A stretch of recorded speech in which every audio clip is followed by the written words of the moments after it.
அன்பான நேயர்களே, காலை வணக்கம். தனம் தரும் கல்வி தரும் ஒரு நாளும் தளர்வு அறியா மனம் தரும் தெய்வ வடிவமும் தரும் நல்லன எல்லாம் தரும் கனம் தரும் அன்பர் என்பவர்க்கே கனம் தரும் பூங்குழலாள் அபிராமி கடைக்கண்களே விரும்பித் தொடும் அடியார் விழிநீர் மல்கி மெய் புலகம் அரும்பித் தரும்பி ஆனந்தமாகி சுரும்பிற் கடித்து மொழி தடுமாறி முன் சொன்னவெல்லா தரும்பித்தராவர் என்றால் அபிராமி சமயம் நன்றே. அன்பு சார்ந்த பெரியவர்களே, வைகாசி மாதம் 9ஆம் நாள் வெள்ளிக்கிழமை, ஏகாதசி திதி 6:42 மாலை, பின்னாடி துவாதசி திதி, உத்திரட்டாதி நட்சத்திரம் மத்தியானம் 12:24 வரை இருக்கு. பின்னாடி ரேவதி நட்சத்திரம், சித்த யோகம், அமிர்த யோகம். ராகுகாலம் எப்போதுமே வெள்ளிக்கிழமை 10:30 முதல் 12 வரை, யமகண்டம் 3 முதல் 4:30 வரை, குளிகன் 7:30 முதல் 9 வரை, சூலம் மேற்கு, வெள்ளம் பரிகாரம் வெள்ளம். அன்பான நேயர்களை, இந்த கிரகங்களுடைய அமைப்பெல்லாம் எப்படி இருக்கிறது என்று பார்த்தோம்னா, இன்னைக்கு சூரியன் ரிஷபத்தில், புதன் ரிஷபத்தில், இங்கே குரு மிதுனத்தில், செவ்வாய் கடகத்தில், கேது சிம்மத்தில், சனி ராகு கும்பத்தில், சுக்கிரனும் சந்திரன் ஒன்றா இணைஞ்சிருக்காங்க. சந்திரன் மீனத்துக்கு வந்துட்டார். அதனால் இதுதான் இன்றைக்கு கிரகங்களுடைய அமைப்பு. மீனராசி என்பவர்கள், மேஷராசி என்பவர்கள உங்களுக்கு இந்த ராசி பலன்கள்லாம் எப்படி இருக்கிறது? மேஷராசிக்கு குரு பகவான் எப்படி இருக்காருன்னா 3ஆம் இடத்துல இருக்கார். 3ஆம் இடத்துல இருப்பது அவ்வளோ சிலாக்கியம் இல்லை. 5 சூரியன் பலமாக இல்லை அப்படின்னு ஒரு கருத்து. 5ஆம் இடத்துல கேது வேறு இருக்காங்க. இதெல்லாம் உங்களுக்கு காரியத்தை கொஞ்சம் மெதுவாகவே நகட்டும் எல்லாத்தையுமே அப்படின்னு பேர். அதனால் இருந்தாலும் அந்த குரு பார்வை 9ஆம் இடத்தை உங்களுக்கு பார்க்குறாங்க. 7ஆம் இடத்தையும் 9ஆம் இடத்தையும் பார்க்குறாங்க. குருவுடைய பார்வை உங்களுக்கு மேஷராசிக்கு நல்ல அருமையாக இருக்குது. ஆனால் 11 சனி ராகு இருப்பது பெரிய சிறப்பு. அதனால் மேஷராசி என்பதற்கு பரவாயில்லைன்னு சொல்லலாம். அப்படி கவனமாக நடந்து கொள்ளுங்கள். அன்பான ரிஷபராசி என்பதில் உங்களுக்கு அருமையான நாள், நல்ல நாள். குரு உங்களுக்கு 2ஆம் இடத்துல இருக்காங்க. 4ல் கேது இருப்பது உங்களுக்கு நல்லது. உங்களுக்கு சனி ராகு ரிஷபராசிக்கு 10ஆம் இடத்துல இருக்கார். 11 ராசிநாதன் சுக்கிரன் உச்சம் பெற்றிருக்காரு. இதெல்லாம் உங்களுக்கு அருமையான நாள். ரிஷபராசி என்பவர்களுக்கு நல்லதெல்லாம் நடக்கும், நல்ல காரியங்கள்லாம் நடைபெறும். அப்படிங்கிறதுக்கு இது ஒரு பெரிய சிறந்த அமைப்பு என்று சொல்வது. அன்பான நேயர்களை, மிதுனராசி என்பதில் உங்களுக்கு ஜென்ம குரு. உங்களுக்கு மிதுனராசிக்கு கொஞ்சம் நேரம் சரியில்லை, பார்த்து கவனமாக நடந்து கொள்ளுங்கள். உங்களுக்கு பிரச்சனைகளாக ஏற்படும், இடமாற்றம் ஏற்படும். வெளிநாட்டில் இருந்தால் இங்கே வரலாம், இங்கே இருந்தால் வெளிநாட்டுக்கு போகலாம், வீடு மாறலாம், சொந்த வீட்டுக்கு போகலாம், வாடகை வீட்டுக்கு போகலாம். இப்படி எத்தனையோ அவங்க தகுதிக்கு தக்கபடி இடமாற்றம் இருக்குது, பதவி மாற்றம் இருக்குது. ரொம்ப தொலைவில் இருந்தால் உள்ளூருக்கு பக்கத்தில் வந்துடலாம். இப்படியெல்லாம் நிறைய மாற்றங்கள் உண்டு.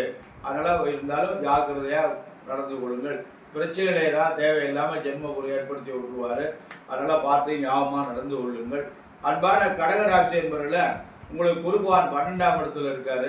12ஆம் இடம் உங்களுக்கு அவ்வளோ ஒரு சிறப்பான இடம் இல்லை, விரயஸ்தானம். அதனால் பார்த்து ஜாக்கிரதையாக கவனமாக நடந்து கொள்ளுங்கள். அன்பான கடகராசி என்பவர்கள் உங்களுக்கு எந்த கிரகமும் சரியா இல்லை, ரொம்ப கவனம் தேவை, நிதானமாக நடந்து கொள்ளுங்கள். உங்களுக்கு சுக்கிரன் மட்டும் 9ஆம் இடத்துல இருக்கார், சந்திரன் அவரோட சேர்ந்து இருக்காரு. அது ஒரு நல்ல அமைப்பு. அன்பான சிம்மராசி என்பவர்கள் உங்களுக்கு குருபவான் நல்ல இடத்துல இருக்காங்க. 11ஆம் இடத்துக்கு லாபஸ்தானத்துக்கு வந்துட்டாங்க. சூரியனும் புதன் 10ஆம் இடத்துல இருக்காங்க. இது ரெண்டும் உங்களுக்கு அருமையான அமைப்பு. சிம்மராசி என்பவர்களுக்கு தொழில் ஸ்தானம் நன்றாக இருக்கிறது. ராசிநாதன் போய் தொழில் ஸ்தானத்தில் இருக்கிறது மிகவும் சிறப்பு. அதனால் குரு பகவான் 11 இடத்துல இருக்குது, அதுவும் சிறப்பு. அதனால் கவனமாக நடந்து கொள்ளுங்கள். ஒவ்வொரு ஆண்டு உங்களுக்கு அமோகமான பலனை தரும். அன்பான கன்னிராசி என்பதில் உங்களுக்கு குருபவான் 10ஆம் இடத்துல இருக்காங்க. 10ல் குரு சிறப்பு இல்லை. உங்களுக்கு வந்து ரொம்ப ஜாக்கிரதையாக நடந்து கொள்ளணும்.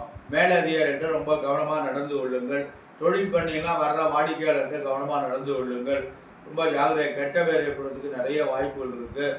அதனால் கவனம் தேவை. வியாழக்கிழமை தோறும் தட்சிணாமூர்த்தி வழிபாடு பண்ணிட்டு வாங்க, நல்லதே நடக்கும்.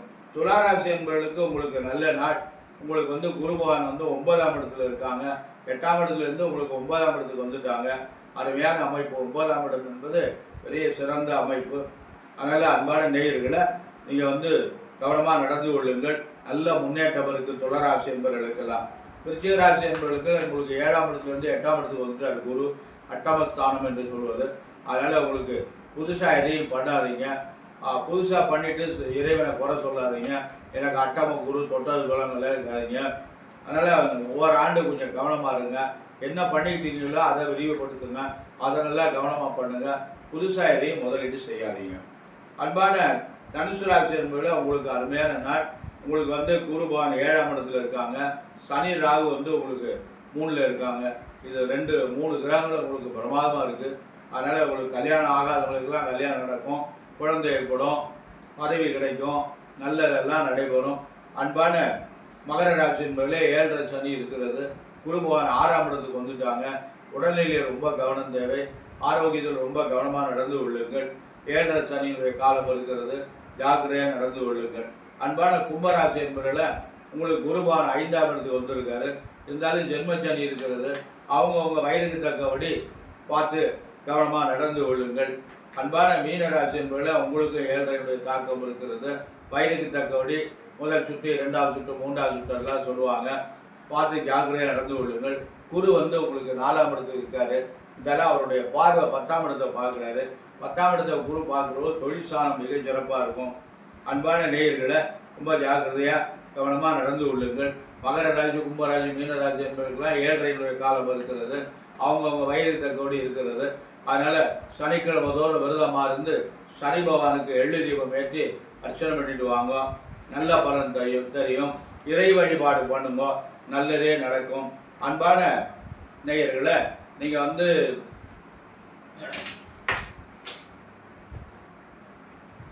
நமக்கு வந்து இறை வழிபாடு தான் ரொம்ப நமக்கு முக்கியம்.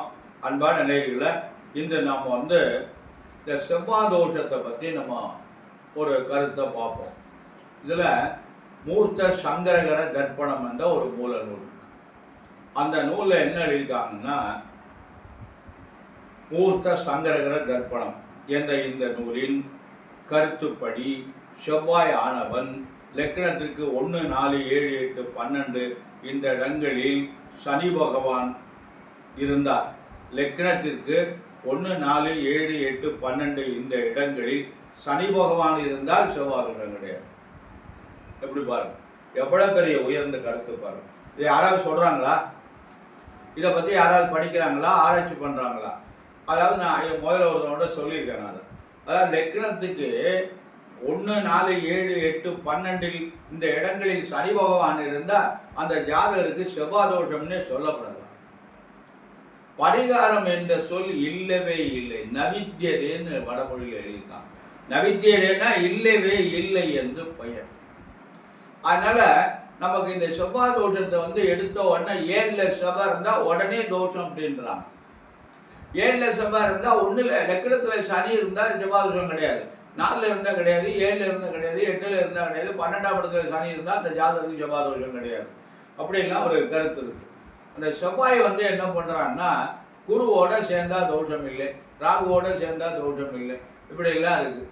அதனால குரு செவ்வாய் இணைந்தாலே தோஷம் கிடையாது. அப்படின்லாம் ஒரு விதி இருக்கு. அதனால கடக லக்னம், சிம்ம லக்னத்தில் பிறந்தவர்களுக்கு செவ்வாய் எங்க இருந்தாலும் தோஷம் இல்லை. இதெல்லாம் பார்க்கறதே கிடையாது. உடனே செவ்வாய் தோஷம் இருக்கு, பரிகாரம் பண்ணும்போது செவ்வாய் தோஷம் பொண்ணு தேடுங்க அப்படின்னு குண்டை தூக்கி குண்டா தூக்கி போட்டுறாங்க. அது வந்து அவங்க என்ன பண்ணுறாங்கன்னா, தவறான ஒரு அமைப்புகளை செஞ்சுட்டு உடனே வாங்க பரிகாரம் பண்ணுறதுக்கு நான் கூட்டிகிட்டு போய் இந்த ஊருக்கு போய் பரிகாரம் பண்ணிட்டா சரியாக வந்துடும் அப்படிங்கிறாங்க. பரிகாரம் என்ற சொல் இல்லவே இல்லை, நவித்தியதே அப்படின்னு ஒரு கருத்து இருக்கு. அதனால லக்னம், சந்திரன், சுக்கிரன் இவர்களுக்கு முறைப்படி செவ்வாய் எங்கு இருக்கிறது என்று பார்க்க வேண்டும். அதாவது தோஷம்னு நம்ம ஒரு கணக்கில் நம்ம எடுத்துக்கொள்கின்ற போது சந்திரனுக்கும் பார்க்கணும், லக்கணத்துக்கும் பார்க்கணும், சுக்கிரனுக்கும் பார்க்கணும். லக்கணம் என்பது உயிர், சந்திரன் என்பது உடல், சுக்கிரன் என்பது களத்திர காரகன். இந்த 3 வகையிலும் தோஷங்கள் இருக்கிறதா என்று ஆய்வு செய்ய வேண்டும். தோஷங்களுக்கு இந்த 3 வகையிலுமே நமக்கு உடலுக்கும் தோஷம் இருக்கக்கூடாது, உயிருக்கும் தோஷம் இருக்கக்கூடாது, களத்திர ஸ்தானத்துக்கும் தோஷம் இருக்கக்கூடாது. இப்படியெல்லாம் ஒரு கருத்துக்கள் பெரியவங்க எழுதி வச்சிருக்காங்க. ஆனால் இதெல்லாம் பார்த்துட்டு அதாவது இப்போ என்ன நடக்குதுன்னா சம்பாதிக்கணும், அதுக்கு என்னடா வழி அப்படிங்கிறத பார்த்தா இந்த ஜோதிடம் ஒரு சிறந்த வழியாக தெரிகிறது. அதனால் ஏன்னா கடலடியாக சொல்லிட்டோம்னா மக்கள் நம்புகிறாங்க, உடனே நல்ல கூட்டம் வருது, அருமையாக பார்க்குறாங்க அப்படின்னு சொல்கிறாங்க. இந்த கணக்கெல்லாம் இந்த மூர்த்த சங்கர படத்தில் உள்ள கருத்தை நான் எனக்கு தெரிஞ்ச வரை யாருமே சொல்லவே இல்லை. ஸ்ரீரங்கத்தில் சேஷாத்திரி ஐயங்காரன் ஒருத்தர் இருந்தார், அவர் தான் எனக்கு சொன்னார். இதை பெரிய ஜோதிட மேதை அவர் எனக்கு இதை சொன்னார். இந்த மாதிரி இருக்குடா அப்போ அவர் தான் அந்த புத்தகத்தை எனக்கு கொடுத்தார், படித்து பாடுறா அப்படின்னார். அதை படித்து பார்த்தா அதில் இந்த கருத்துக்கள் இருக்குது. இதெல்லாம் நான் கணக்கு ஆய்வு எடுத்துக்கிடுவேன். செவ்வாதோஷத்தை பற்றி பார்க்குற போது இந்த மாதிரியெல்லாம் ஒரு கருத்துக்களை நான் ஆய்வு எடுத்துக்கொண்டு அது இல்லை என்று சொல்லி உடனே இந்த ஜாதகத்துக்கு செவ்வாதோஷம் இல்லை, பரிகாரம் என்ற சொல் தேவையில்லை என்று எழுதி விடுவேன். ஆனால் நம்ம என்னதான் நம்ம எழுதி கொடுத்தாலும் அடுத்தவங்கள்ட்ட போய் பார்க்குற போது இதெல்லாம் 7ல் இருக்குது செவ்வாதோஷம் தான், 8ல் இருக்குது செவ்வாதோஷம் தான், 12ல் இருக்குது செவ்வாதோஷம் தான் அப்படி என்று சொல்லிவிடுகிறார்கள். அன்பான நேயர்களை நாம் செவ்வாதோஷம் என்பது கிடையாது. அதாவது இதில் வடமொழியில் இந்த வார்த்தைகள் இருக்கிறது. லக்கணத்துக்கு 1, 4, 8, 12 இந்த இடங்களில் சனி பகவான் இருந்தால் அந்த ஜாதகருக்கு செவ்வாதோஷம் இல்லை, பரிகாரம் என்று சொல்ல தேவையில்லை என்று அந்த ஸ்லோகத்தில் வடமொழி ஸ்லோகத்தில் இருக்கு. அதை தமிழாக்கம் சொல்லிடுறாங்க. ஆண் பெண் ராசி 7வது ஆனால் உத்தமம், மாங்கல்ய பலம். இந்த ராசி பொருத்தம் பார்க்கின்ற பொழுது ஆண் பெண்ணுக்கு 7வது ராசியாக 2 பேருக்கு வந்தால் மாங்கல்ய பலம் சிறப்பாக இருக்குமா. பெண்ணுடைய ராசியிலிருந்து 7வது ராசியாக வந்தால் மாங்கல்ய பலம் சிறப்பாக இருக்குமா. சம சப்தமம் என்பது சிறப்பு. சமம் என்றால் ஒரே ராசி, சப்தமம் என்றால் 7வது ராசி. சப்த சுரம் அப்படிங்கிறாங்க. சப்த சுரம் என்றால் 7 சுரங்கள் அப்படின்னு சொல்லு. இந்த 7 சுரங்களுக்கெல்லாம் உலகம் எல்லாமே ஆகி இசையே அந்த 7 சுரங்களுக்குள்ள முடிஞ்சு போச்சு அப்படிங்கிறது. 7 சுரத்தை வச்சு தான் இந்த புல்லாங்குழலில் 7 துவாரங்கள் இருக்கிறது. வாயில் வச்சு ஊதுவதற்கு ஒரு துவாரம், தனியாக 7 துவாரம் இருக்கிறது. அந்த 7 துவாரத்துக்குள்ளே தான் அந்த உலகத்தையே ஆட்டி வைக்கிறார் அந்த நாதத்தினுடைய அமைப்பு. எவ்வளோ இனிமையாக இருக்கிறது பாருங்கள். அந்த புல்லாங்குழல் இசை இருக்கு பாருங்கள். அதுக்கு உலகத்தில் அது மயங்காதவர்கள் யாருமே கிடையாது. அது மாதிரி சம சப்தம என்பது சிறப்பு.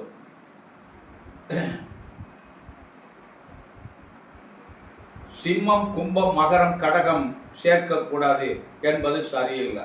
இதன் கருத்து காலப்பிரகாசியா என்ற நூல் இருக்கிறது. சம சப்தமம். இப்போ கடகராசிக்கு மகர ராசி 7வது ராசி, 7வது ராசி உத்தமம் என்று சொல்லுகிறார்கள். அப்படி இருக்கும்போது கடகராசிக்கு மகர ராசி சேர்க்கப்படாதுங்கிறாங்க, கும்பராசிக்கு சிம்ம ராசி சேர்க்கப்படாது. இந்த சம சப்தமம் என்ற வாக்கியம் அடிபட்டு போகுமா இல்லையா? அப்போ இந்த வாக்கியத்தை படிக்கலைங்கிற ஒரு கருத்துனால அவங்க அந்த மொட்டையா இதை சொல்றாங்க.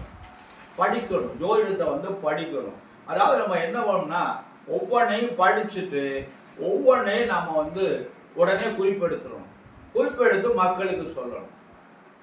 இந்த மாதிரி நம்ம சொல்லிட்டு வந்தோம்னா நமக்கு இந்த செவ்வாயினுடைய தோஷம், ஒரே ராசி, 7வது ராசி, இதெல்லாம் நமக்கு மிக அருமையான கருத்துக்கள். சமசப்தம என்பது ஒரு பெரிய சிறந்த வாக்கியம். அதனால 7வது ராசியாக 2 பேருக்கு அமைஞ்சதுன்னா மாங்கல்ய பலம் சிறப்பாக இருக்கும் அப்படின்னு அதில் இருக்கு, அந்த நூலில் இருக்கு.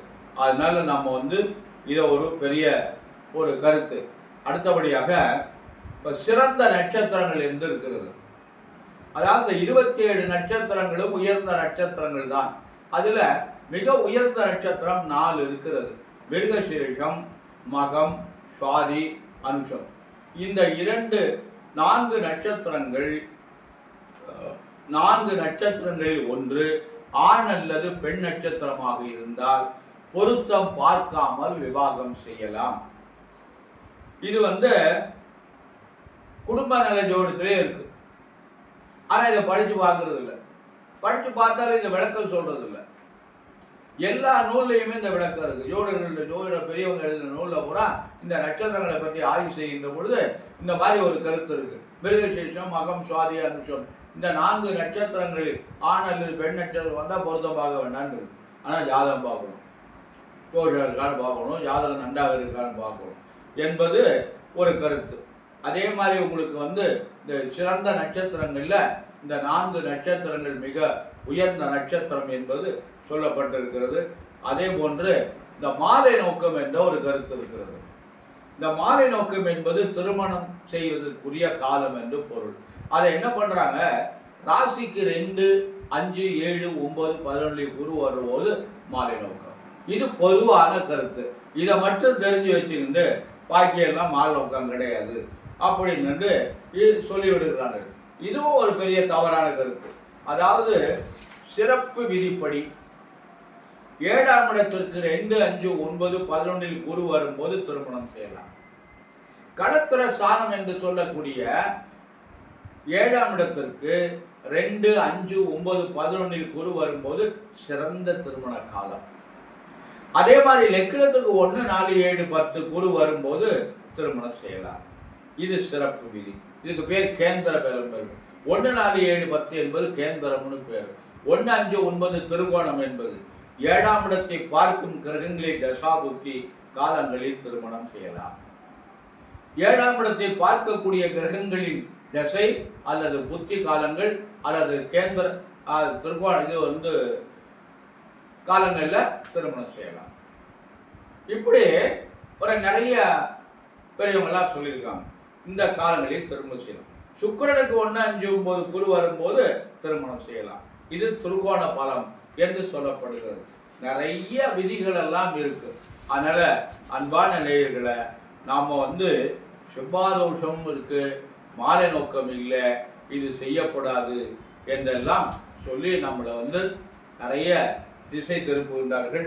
அன்பான நேயர்களை நாம் இன்னும் நிறைய கருத்துக்கள்லாம் இருக்குது. இன்னொரு கருத்தையும் நான் சொல்கிறேன், கொஞ்சம் நேரம் இருக்குது.